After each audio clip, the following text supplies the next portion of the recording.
Welcome to Studio Hockey.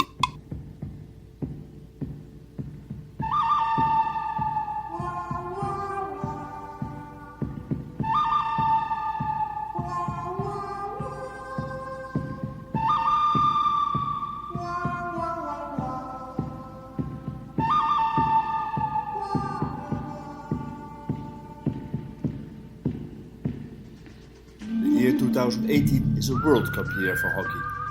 The Women's World Cup is done and dusted by now, and the men's is just around the corner. We'll make some time for a more thorough evaluation of the Women's World Cup when the dust has settled and when we had time to discuss it with those involved. But for now, we'll make some time for a quick recap of the good, the bad and the ugly about hockey in the world today. First off, the good. The Queen Elizabeth Olympic Park in London is a perfect example of what the legacy of hosting the Olympic Games could be, should be.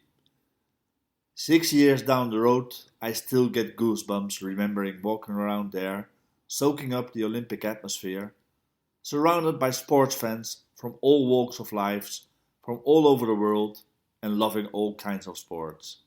And of course, these incredible English volunteers. Since 2012, the hockey venue, moved just a couple of 100 meters away from where the riverbank stood proudly, has been host to several top events, each time providing hockey fans from all over with great memories. The summer of 2018 brought the Women's World Cup to London. Following the amazing feat of winning gold in the Rio Olympics 2 years earlier, the English fans were keen to see their women perform on home soil again, and ticket sales went through the roof. The venue was expanded even more, and they had the wonderful idea to include a fan zone on the venue for those without tickets.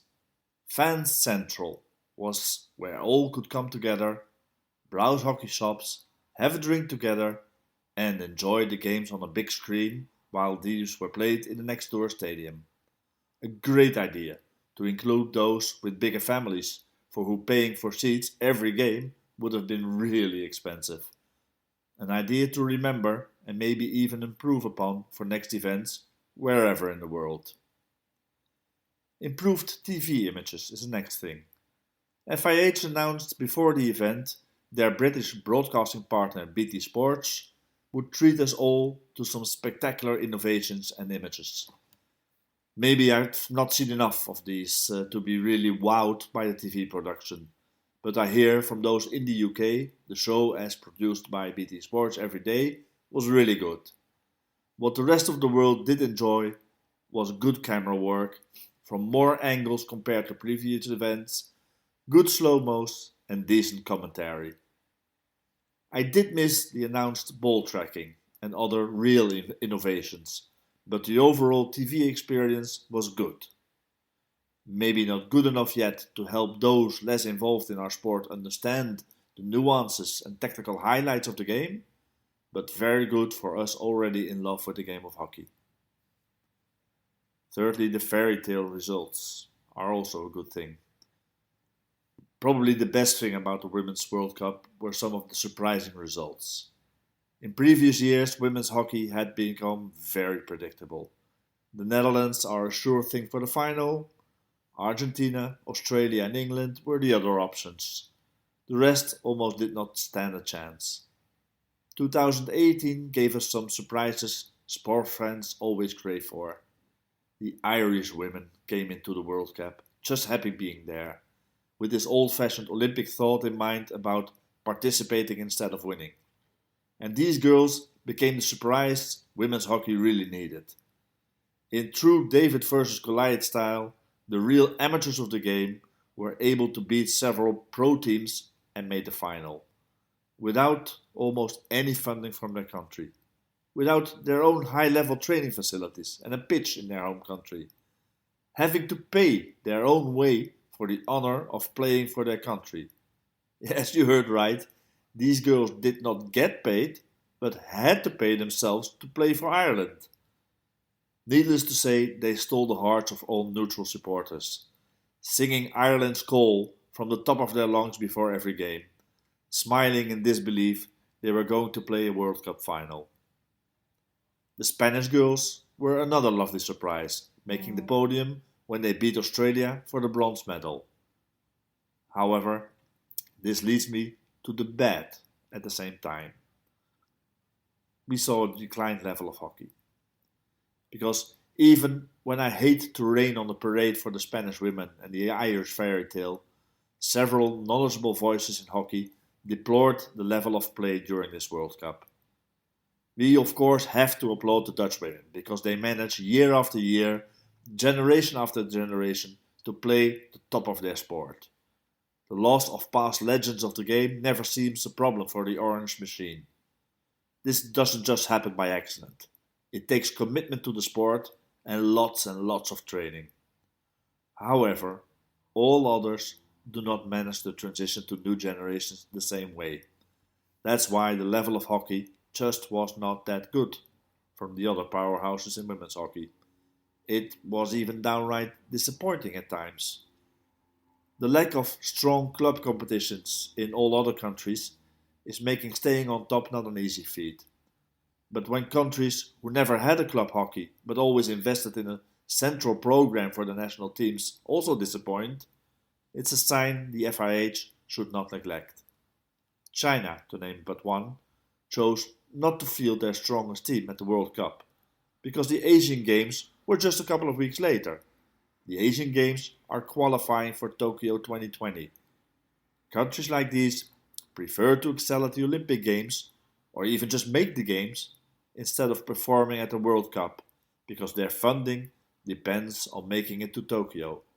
That is just bad. The gap between umpires and players is not a bad thing. So another concern is the increasing gap between umpires and players, it seems. It is obviously inevitable there will be a difference of opinions between those playing the game, those watching the game, and those umpiring the game. It's almost a part of sports tradition and a source for many heated discussions in front of the TV, at the bar, or these days also on social media. But there were several instances during this past World Cup where the discussion was very lively again on social media, which is not a bad thing per se. But it seemed to me, when these debates were going on, the debates about who was right and who was wrong, it was the umpires who stuck with the umpires and the players who defended the view of other players. We have to be careful the gap between umpires and the rest of us does not become too big. I recommend following FH Umpires on your preferred social media channel. They're on Twitter, Facebook and Instagram. The Canadian referee Keely Dunn, who is behind these social media accounts, makes the time to explain the choices made by her colleagues and helps bridging the gap. A much needed effort. And now for the ugly. Global ranking and geo-blocking need a fix urgently. We all understand the need for money to help develop our sport. And when sponsors are not lining up, TV rights are another source of income for most sports, and not one to be neglected. Broadcasters have to invest quite a lot of money to bring our game of hockey to the screens in a way we all enjoy this. So it is perfectly understandable their rights on these images have to be protected. On the other hand, we need to promote the sport around the world as well. And of all you see when clicking live stream links or social media videos is a blacked out screen stating you're not allowed to see this video, it is not helping. For me personally, geo-blocking is a thing of the past, unfortunately still hanging on in the present. I think if a rights holder wants us to watch their channel, they have to make sure their show is the best, with top commentators, good pre-match talks and knowledgeable analysts afterwards. Then you do not need geo-blocking to prevent us watching other channels, using the same images without much added value.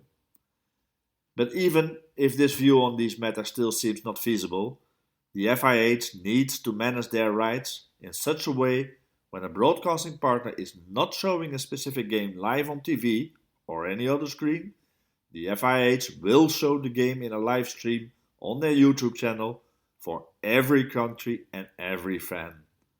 A blacked out screen because of geo-blocking is downright ugly and hurting our sport. Another ugly thing remains the global ranking.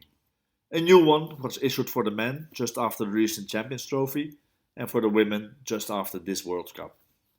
In sports, it will always be proven over and over that results from the past are no guarantee for results in the future. So, in whatever shape or form, I would never rely on a global ranking to make a friendly bet. However, the global ranking as it exists today in hockey is a joke. Points are being given for continental champions, even when it's impossible to compare, for example, the Oceanic Championship or Asian Games to the European Championship. But even worse, points are being given based upon results in invitational events, such as the Champions Trophy. And we hear the FIH is still discussing also awarding points for the Hockey Pro League, or HPL, about to launch in 2019. That is just plain ridiculous and unfair. If we want credible global ranking points, these can only be awarded based upon results from those events where all FIH affiliated nations get the same opportunity to participate. So that leaves us with the Olympic Games, the World Cup, and what used to be known as the Hockey World League. Unfortunately, the Hockey World League is being replaced by the Hockey Series, where top nations are not participating.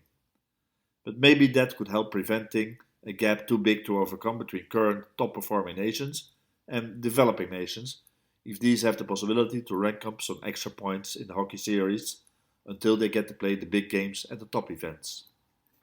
Anyway, I've heard FIH officials and their national associations are rethinking the global ranking as we speak. So that will be a good thing, as long as they remember a ranking system where points are awarded for invitational events, excluding others, is a big no-no. To give you an idea about the effect of unfair awarded ranking points, take a look at the comparison between FIH ranking and a fair ranking, that means without Champions Trophy points and Continental Championships, for example, in the images I've posted on social media. Yeah, that's right. In that case, the Australian men are only third in the global ranking instead of first, and for example, the Irish women move up to fifth instead of eighth. So like I said before, even a more fair global ranking would not be fit to base your bets upon. That's it for today. The good, the bad and the ugly from our beloved game of hockey. Hope you enjoyed it and always happy to get your feedback, especially if you have different views. Meanwhile, the show goes on. The Asian Games are about to start with qualification for Tokyo 2020 on the line. In Europe, club competitions are getting ready for a first season to be disturbed by the HPL. And hockey series are being played on every continent all of the time. And last but not least, in Buenos Aires, Argentina, the Youth Olympics will get underway with, unfortunately, the Hockey 5 still being promoted, where instead of reinventing the wheel, it could have been indoor hockey, or hockey sixes if you want, as the existing short format of our game, which already has a legacy and lots of followers from all over the world. Exciting, high scoring, and easy to introduce to countries without much hockey tradition, instead of inventing a new sport like hockey fives. But we'll get back to that ugly aspect of our game of hockey another time. We hope you enjoy your hockey.